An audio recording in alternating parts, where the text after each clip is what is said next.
이재명 대통령 취임 100일을 맞으셨는데 우리 김재원 최고위원님께서는 아주 강한 비판을 하시겠지만 그래도 저는 진심의 시간이었다 생각하거든요. 예. 그 진심 안 들어오면 제가 섭섭하죠. 알겠습니다.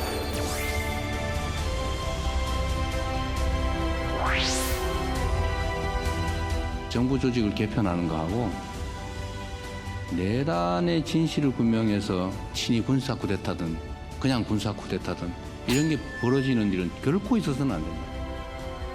라는 이 당위하고 어떻게 맞바꾸냐라는 게 제 생각이에요. 위헌 얘기하던데 그게 뭐 위헌이에요? 입법부를 통한 국민의 주권 의지를 존중해야죠. 취임 100일 기자회견을 보시면서 잘한 것, 잘못한 게 있을 겁니다. 한 가지씩만 좀 작성을 해주시면. 잘못한 거라기보다 아쉬운 점이라고 하면 안 네, 될까요? 그래도 됩니다. 네네네. 잘못한 거라고 쓰시고 여기는 아쉬운 점이라고 쓰시고. 잘한 것, 잘못한 것? 예.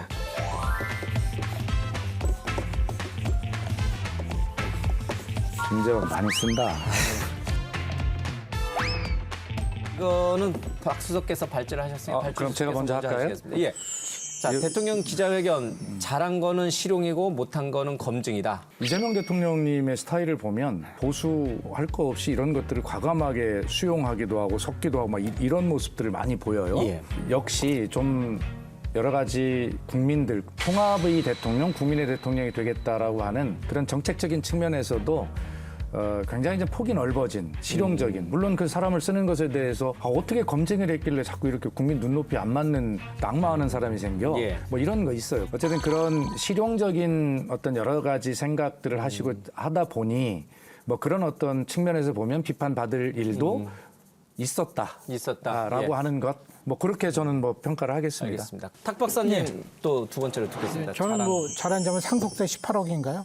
예. 아니 면제해 준다는 거. 예. 일반적 상속세율을 낮추는 건 저는 동의할 수 없다. 10억, 8억 이렇게 해가지고 18억까지는 세금 없게 해주자 이렇게 됐던 것 같아요. 그때 공약이었는데 이거는 전 말했으면 지켜야 되니까요.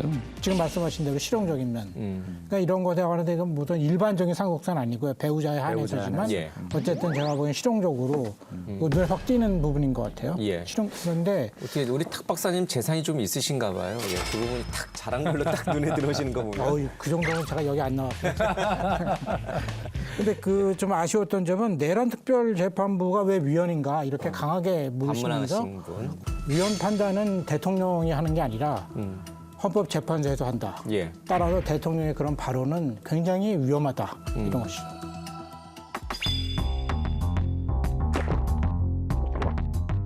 네, 김재현 최고께서는 잘한 것은 뭐 잘한 거는 하나도 없죠. 일도 없어요. 하나도 없죠. 예. 이재명 대통령이 지금 잘한 것을 기억하려고 아무리 생각해도 기억나는 게 없어요. 글쎄 15만 원 나눠준 거. 장동혁 대표가 주식 양도세 50억을 그대로 유지했으면 좋겠다. 그거를 수용하겠다라고 기자회견에서 말씀하시죠. 그것도 잘못한 겁니까 그러면? 그 부분은요 사실 그렇게 하지 않으면 안 될 상황이었어요. 아. 예. 자기 이름도 아니고 보좌관 이름으로 주식 투자하다 걸린 의원조차 있잖아요. 대명하려면 국회 윤리특별위원회 심사를 거쳐야 합니다. 당대표에 취임하자마자 이런 일이 발생해서 국민 여러분들께 정말 송구스럽고 몸둘 바를 모르겠습니다. 이준석 의원을 제명 조치하도록 하겠습니다. 아마 민주당 의원들은 알게 모르게 몰래 주식 투자하고 있는 사람이 굉장히 많을 거예요. 그러다 보니까 아마 당내에서 그 주장을 이 주식 투자하는 분들의 의견을 받아들이지 않을 수 없었을 거라고 생각합니다. 그리고 뭐 잘못한 것은 저희들은 이 야당 탄압을 위해서 특검을 동원하고 예. 또 없는 죄도 뒤집어 씌우려고 이제 내란 특별재판부까지 만들죠.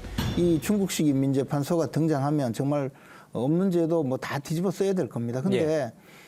그 돌이켜보면 문재인 정권도 그 단명한 이유가 바로 이런 정치 보복 때문이거든요. 예. 그래서 윤석열 정권이 등장했듯이 이재명 정권이 이 특검에 계속 매몰되어서 연장하고 또 연장하고 또 예. 연장해서 하면 지방선거까지 도움을 받을지는 몰라도 궁극적으로 죄가는 나중에 엄청나게 돌아갈 거다라는 알겠습니다. 생각입니다. 그래서 역사는 심판을 할 거예요. 알겠습니다. 1도 없는 대통령 처음 보죠. 알겠습니다. 근데 이제 김재원 일도를 하니까 장동혁 대표님께서 일도씩. 일도씩 이동한다. 이 말이 자꾸 상상이 되는데 왜 자꾸 아까부터 상상이 되는 말씀하시나 모르겠어요. 알겠습니다. 1도 없는 대통령. 예. 상당히 많은 민주당 의원들이 이제 몰래 숨어서 차명으로 주식 투자할 거다. 그거는 이제 확인된 바 없기 아니요, 때문에 확인된 건 한국만 없어요. 확인된 거기 때문에 그거는 잠깐 그러니까 이제 원래 예. 그 우리가 싱크대 밑에서 바퀴벌레가 한 마리 나온 걸 잡잖아요. 예. 그러면 통상 통계적으로 보면 20마리가 있다는 거예요. 자, 그런 맥락으로 예, 추론인과 그다음에 그렇다고 뭐 20마리는 아닙니다. 얼마나 예. 있을지는 몰라요. 알겠습니다. 국민들은 그러면 어떻게 볼까? 이재명 대통령의 배기를 어떻게 평가하고 있을까? 발표된 여론조사 추이를 이렇게 쭉 보면은 조금 좀 떨어졌던 적이 좀 있었죠. 중립적이신 우리 탁 박사님께 여쭤보겠습니다. 우리 국민은 이 정도면은 취임 100일을 맞은 이재명 대통령, 이재명 정부가 잘하고 있다라고 보는 걸로 우리가 얘기를 해도 되나요? 잘한다고 보기는 어렵겠죠. 몇 퍼센트 정도가 나와야 제가 보기에는 한 70% 나와야 돼요. 70%가 나오면 아주 잘하는 것이고요. 한 60%는 나와야지 예. 안정적으로 안정적으로 예, 나와야지 추세적으로. 그래도 예. 긍정적이다 이렇게 볼 수 있는데요. 아직은 초반이기 때문에 기대라고 봐요. 잘했으면 좋겠다. 그런 기대가 한 10%는 거기에 섞여 있는 것이죠. 왜냐하면 이게 정권 초거든요. 그런데 이것이 한 1년 지나면 이제 기대는 없어지죠. 그때 그 다음부터는 이제 평가거든요. 그 다음부터는 정확하게 이제 지지율이 나오는 것이죠. 그래서 지금 제가 보기에는 민주당이 한 60% 가까이 나오니까 괜찮은 거 아닌가 예. 이렇게 생각한다면 착각이라고 봅니다. 저는 여론조사는 거울이라고 항상 생각을 합니다. 잘 나올 때도 사실 거울을 들여다보면 만족해서는 안 됩니다. 교만해져서는 안 되죠. 예. 또 떨어졌을 때 거울을 보고 너무 실망해서도 안 됩니다. 그래서 저는 이 여론조사를 볼 때 두 가지 키워드를 항상 생각해야 된다고 하는데 예. 하나는 교만과 그다음에 희망입니다. 그러니까 높을 때 교만하지 말고 떨어졌을 때 희망을 잃지 말고 예. 이게 중요한 것인데요. 그거 외에는 다른 의미는 없습니다. 1년쯤 지나면서 지지율이 기대가 꺾이고 이제 평가로 막 들어가기 시작하면서 지지율이 야박하게 나오면 그때 무리하게 되거든요. 그 맞춤형 정책 같은 걸 막 내면서 뭐 그 회복하려고 예. 하는 것, 부동산 가격에 막 폭등이 일어나면 그것을 어떻게 잡아보려고 하는 예. 이런 것들, 이러한 어떤 무리수를 두게 돼 있는데 그런 것을 다 예측하고 5년의 국정 운영을 어떤 그래프로 해야 되겠다라고 하는 것을 차분하게 바라봐야 됩니다. 예. 당황하지 말고. 그래서 여론조사는 항상 거울이다 생각하고 이 문제에 대해서 교만과 희망이라고 하는 키워드를 항상 같이 잊지 않는 그런 자료로 예. 보시면 좋겠다는 생각입니다. 어떻게 이재명 대통령이 남은 임기 동안 풀어나가야 될까? 가장 우선순위를 어디에 두어야 될까? 저는 막강한 레드팀 구성이 필요하다고 봐요. 레드팀 구성이 예, 필요하다. 왜냐하면요, 이재명 대통령께서는 굉장히 자신의 그 능력, 그 자신감을 갖고 계신 것 같아요. 그러니까 질문도 계속 받으시려고 하고 질문이 시간이 늘어나도 전혀 개의치 않잖아요. 그러니까 피하지 않고 다 정면 대결을 하시는데 저는 그런 그 능력을 충분히 살리려면 반드시 레드팀이 필요하다. 그러니까 반대 의견을 무조건 말하는 대통령실에는 레드팀이 없는 것 같아요.